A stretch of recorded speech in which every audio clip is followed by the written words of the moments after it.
ये देश का चुनाव है, शहर का चुनाव नहीं। और इसलिए वोट करने से पहले आप लोगों को कुछ महत्वपूर्ण बातों पर सोचने समझने की जरूरत है। इंडिया में हमें इंडिया को एक वैज्ञानिक, विकसित और मानवतावादी इंडिया बनाने की जरूरत है। अगर वैज्ञानिक, विकसित और मानवतावादी इंडिया अगर बनाना है तो उसके लिए स्पेशल पॉलिसीज की जरूरत है। हमारी पार्टी देश में 18 से 20 राज्यों में 100 से ऊपर सीट पर जो है वो कॉन्टेस्ट कर रही है। और हमने राइटिंग में इंडिया को वैज्ञानिक और विकसित इंडिया बनाने के लिए राइटिंग में पॉलिसी को डिक्लेयर किया है। क्या ये पॉलिसी है? शॉर्ट में मैं आपको बता सकता हूँ। 5% GDP का जो सकल घरेलू उत्पाद है उसका जो है वो एजुकेशन पर खर्चा किया जाए। 12वीं तक शिक्षा सबको फ्री हो, लेकिन वो फ्री शिक्षा सब स्टैंडर्ड ना हो। वो शिक्षा जो है वो इंटरनेशनल करिकुलम के हिसाब से दी जानी चाहिए। सबको, गरीब का बच्चा हो या अमीर का बच्चा हो, सबको एक जैसी शिक्षा दी जानी चाहिए देश के अंदर में। हायर एजुकेशन जो है वो बहुत चीप होना चाहिए, सस्ता होना चाहिए। और कोई भी व्यक्ति जो ज्ञान को मिलाकर अच्छे हायर पोस्ट या जॉब्स में जाना चाहता है, हायर एजुकेशन लेना चाहता है, तो उसको पैसे की कमी की वजह से शिक्षा, उच्च शिक्षा से वंचित नहीं रहना चाहिए। इस तरह की पॉलिसी की जरूरत है।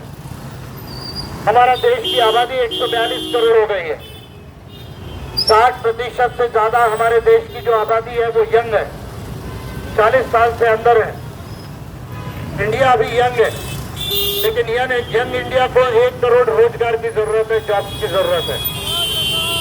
इसलिए अगर जॉब्स क्रिएशन करना है, बिजनेसेस को बढ़ाना होगा, इंडस्ट्रीज को बढ़ाना होगा, सर्विस सेक्टर को 60% ऑफ GDP ले जाना होगा, मैन्युफैक्चरिंग को 28% ऑफ GDP ले जाना होगा, एग्रीकल्चर को 15% तक जो है वो लाना होगा, तब जाके एक नया मॉडल देश में बनेगा।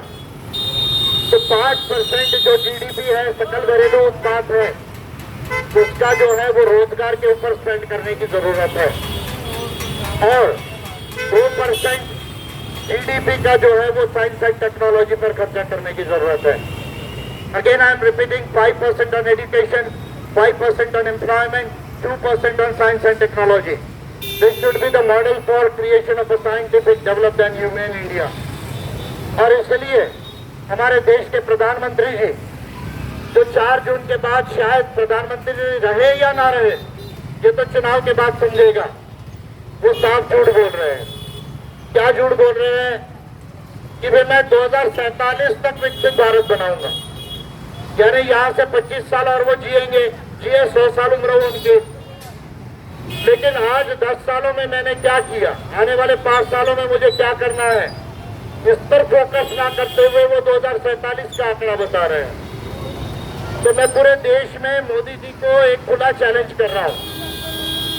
और लोकतंत्र में ऐसे चैलेंज किए जाते हैं, और अगर उनमें ईमानदारी है, उनमें नॉलेज है, 10 साल यदि वो प्रधानमंत्री रहे, तो अगर उनको कुछ नीति की समझ आई है तो उन्होंने विजय मानकर का चैलेंज स्वीकार करना चाहिए। क्या चैलेंज कर रहा हूं? 4 ही आंकड़े विकसित भारत के डिक्लेयर कर दे Modi ji. Only 4 data, 4 figures. क्या विकसित भारत के आंकड़े डिक्लेयर करें? एक, 2047 में इंडिया का GDP डॉलर टर्म्स में कितना होगा?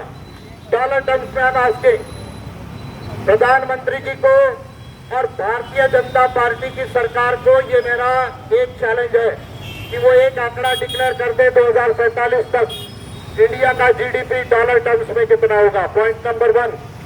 पॉइंट नंबर 2, उस समय इंडिया के हर व्यक्ति की आमदनी, आय कितनी होगी डॉलर टर्म्स में, gross national income, purchasing power parity कितनी होगी, ये डिक्लेयर कर दे। और उसको लगने वाला हर साल का जो ग्रोथ रेट है, कितने % से वो बढ़ना चाहिए, उसको वो डिक्लेयर कर दे। मैं मान जाऊंगा कि मोदी जी को कुछ नीति आती है, कुछ पॉलिसी आती है, ये बात तो मैं मान जाऊंगा। इंडिया को वैज्ञानिक और विकसित बनाने के लिए जब तक आप नए मॉडल से पॉलिसी नहीं दोगे, इंडिया वैज्ञानिक और विकसित नहीं बनेगा। दूसरी बात, हमारे देश के प्रधानमंत्री जी और साफ झूठ बोल रहे हैं। क्या झूठ बोल रहे हैं कि मैं इंडिया को तीसरे नंबर पर ला रहा हूं। वेरी गुड, बहुत अच्छी बात है। अगर हमारे देश की आय, जिसको ग्रॉस डोमेस्टिक प्रोडक्ट कहा जाता है, अगर वो अमेरिका चाइना के बाद तीसरे नंबर पर आ गई, आई जाएगी 3-4 साल में जापान को और जर्मनी को पीछे छोड़ के, तो क्या इसका मतलब ये हो जाता है कि हर व्यक्ति तीसरे नंबर पर आया दुनिया में? नहीं। आज हमारे देश के जो प्रति व्यक्ति आय है, उसमें इंडिया का रैंक 128वें रैंक पर है दुनिया में।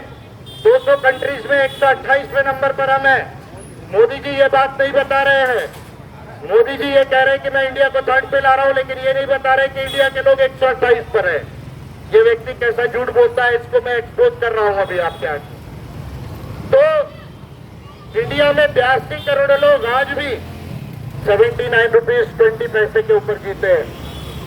आप मार्केट में हैं, बिजनेस बढ़ना चाहिए, लेकिन जीएसटी के प्रॉब्लम कितने हैं ये आपको भी मालूम है। मैं आज इस पे ज्यादा नहीं बोलूंगा। इनकी सरकार ने जीएसटी के जो प्रॉब्लम किए, 10 आपको प्रोफार्मा भरते भरते दिक्कत हो जाती है, वो मैं जानता हूं। बिजनेस बढ़ना चाहिए, लेकिन उसके साथ हर व्यक्ति की आय बढ़ना चाहिए, इनकम बढ़ना चाहिए, उसकी पॉलिसीज की जरूरत है। तो इसलिए हमारी पार्टी ने डिक्लेयर किया कि 5% हम एजुकेशन पर खर्चा करेंगे, 5% जॉब्स पे खर्चा करेंगे, 5 साल में 5 करोड़ जॉब्स को क्रिएट करेंगे और 2% साइंस एंड टेक्नोलॉजी के डेवलपमेंट पे खर्चा करेंगे।